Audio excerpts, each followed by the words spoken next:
శ్రీనివాసరెడ్డి గారు ఏం మాట్లాడారు అనేది ఒకసారి చూడండి. చివరగా మాకొక్క కోరిక సార్, 43 సంవత్సరాల్లో తెలుగుదేశం పార్టీ ఆవిర్భవించిన తర్వాత 3వ తరం నేత మన పార్టీలోకి వచ్చారు, నారా లోకేష్ గారు.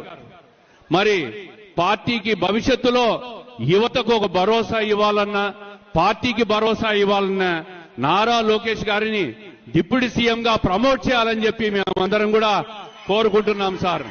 దీనివల్ల పార్టీకి బ్రహ్మాండమైన భవిష్యత్తు ఉంటుంది.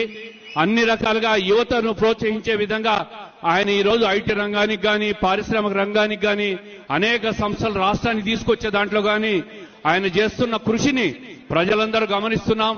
ఆయనను మరింత ఎలివేట్ చేసి పార్టీకి ఉజ్వల భవిష్యత్తు ఇచ్చే విధంగా తమరు చేస్తారని ఆశిస్తూ, తప్పుగా మాట్లాడింటే మన్నించవలసిందిగా కోరుకుంటూ తమరు ప్రసంగించవలసిందిగా కోరుకుంటున్నాం సార్.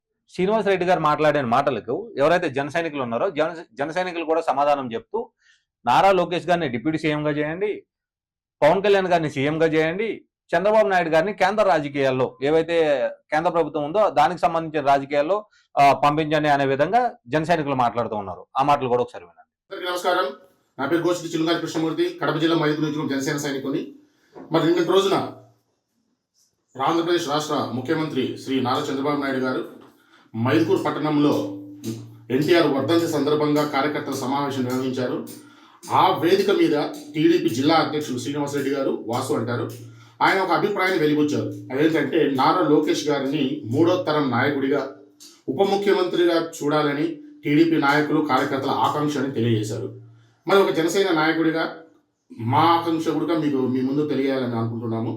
అదేంటంటే పవన్ కళ్యాణ్ గారిని ముఖ్యమంత్రిగా చూసుకోవాలన్నది ప్రతి ఒక్క జనసేన కార్యకర్త, నాయకుల కళ, ఆకాంక్ష. ఇప్పుడు కాదు, ఎన్నికల ముందు నుంచి కూడా అది అందరికీ తెలుసు. ఖచ్చితంగా ముఖ్యమంత్రి అభ్యర్థి అయితేనే మనం మద్దతు తెలియజేయాలని.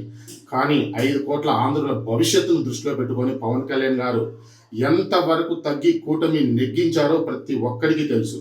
మరి ఈ సందర్భంగా ఖచ్చితంగా, ఎందుకంటే లోకేష్ గారి కష్టాన్ని మేము కాదనము, మీ ఆకాంక్షను తప్పనము.